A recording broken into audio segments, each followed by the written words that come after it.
Halo kalian semua para investor dan holders kripto dimanapun kalian berada, welcome back again to this channel teman-teman. Balik lagi dengan saya ya di sini tentunya. Apa kabar kalian hari ini? Ya semoga sehat selalu ya teman-teman. Semoga tidak gila dengan penurunan pasar hari ini. Oke teman-teman, memang kondisi market hari ini lagi parah banget ya. Terutama di sini penurunan Bitcoin yang cukup signifikan selama 24 jam terakhir ini.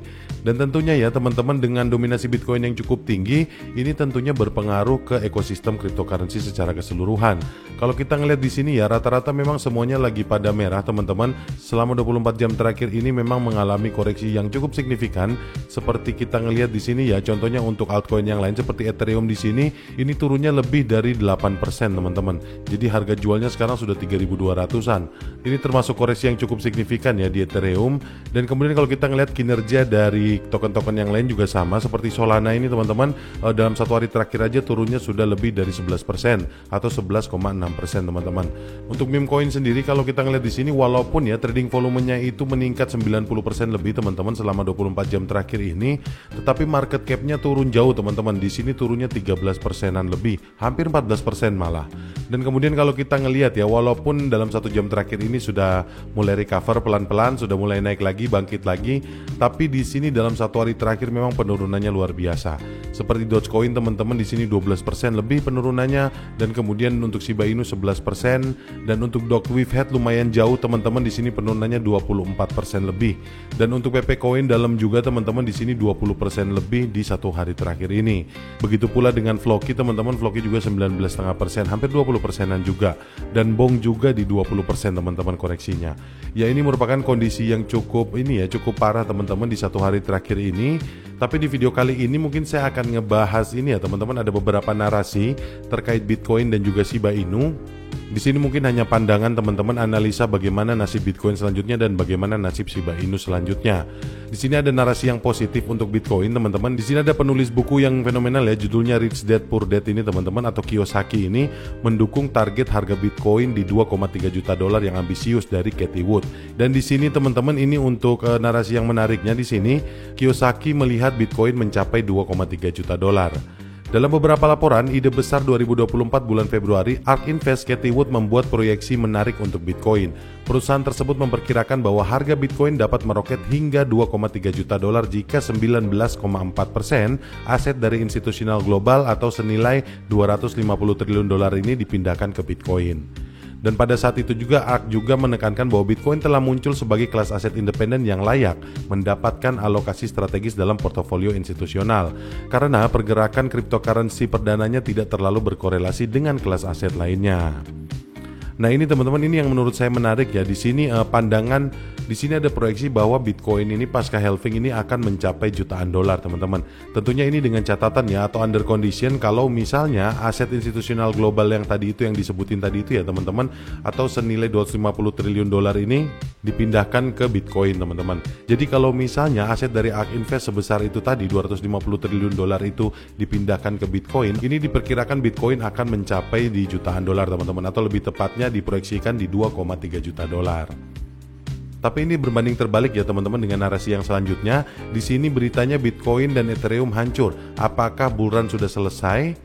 Dan di sini teman-teman, isi beritanya adalah pasar mata uang kripto saat ini sedang mengalami koreksi parah yang membuat banyak pelaku pasar lengah hanya dalam beberapa hari menjelang peristiwa halving yang banyak digembar-gemborkan. Namun, ekonom makro dan pedagang terkemuka ya, Hendrik Zibek, yakin bahwa Bitcoin sebenarnya siap untuk lebih menguntungkan. Nah, dan teman-teman, di sini ada narasi yang cukup menarik ya menurut saya untuk dampak dari halving nanti. Kecelakaan terbesar pada kripto terjadi hanya beberapa hari sebelum halving mendatang yang diperkirakan akan berlangsung pada 21 April. Dan di sini ya teman-teman, ada seorang expert juga, yaitu pendirinya BitMEX ya, Arthur Hayes. Di sini yakin kalau mata uang kripto ini akan mengalami penurunan harga di sekitar peristiwa halving nanti teman-teman.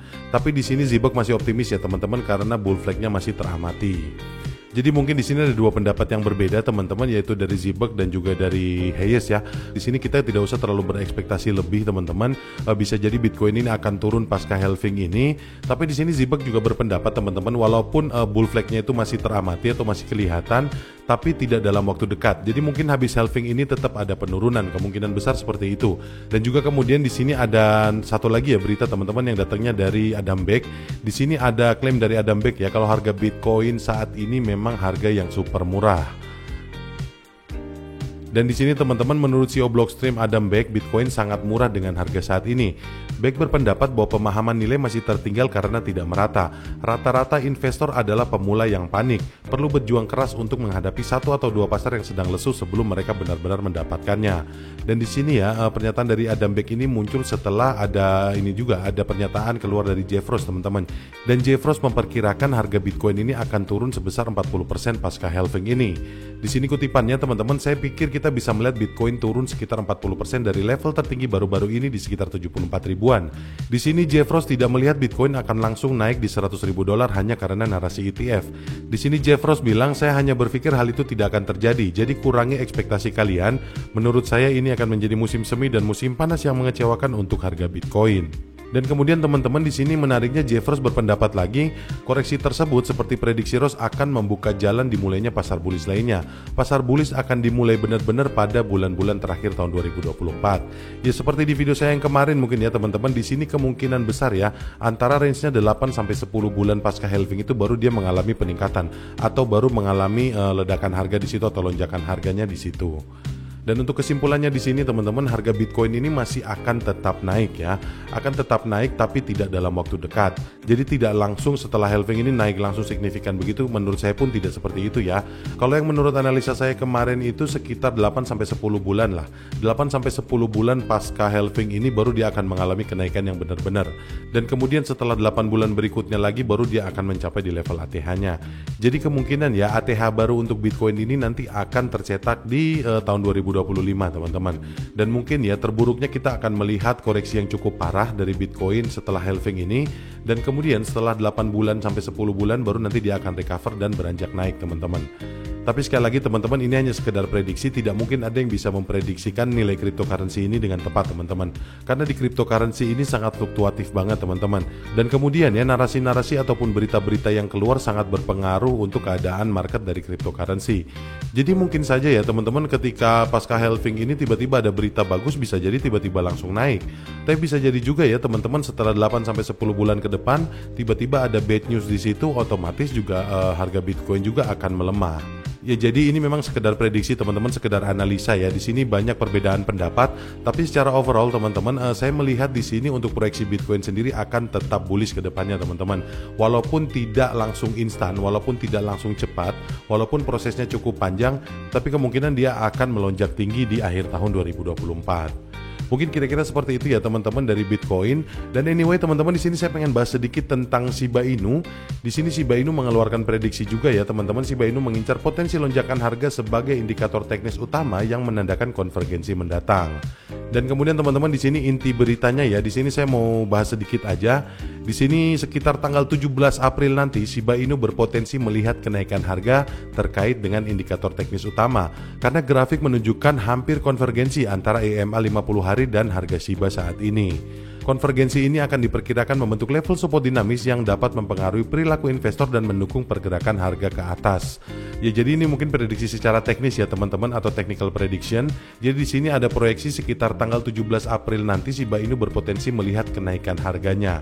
Ya kita lihat aja ya, mudah-mudahan apa yang diprediksikan ini bisa benar ya teman-teman. Dan kalau menurut saya pribadi ya teman-teman, terkait dengan perubahan harga atau volatile ataupun fluktuasi harga di dalam cryptocurrency, saya rasa ini cuma masalah dinamika aja. Saya rasa ini memang seharusnya ya ada naik ada turun, karena dengan dinamika pasar yang seperti ini ya menunjukkan bahwa market ini aktif. Jadi saya rasa ini hal yang wajar ya, hal yang tidak perlu harus ditakutkan banget.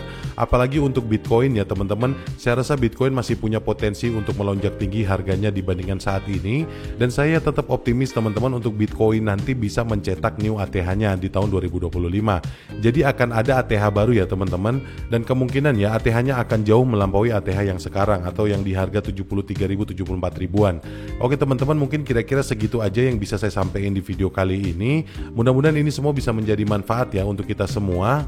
Dan sekali lagi saya mau ucapin terima kasih buat kalian semua yang sudah klik video ini, dan buat kalian semua yang sudah subscribe channel ini dan juga like video ini.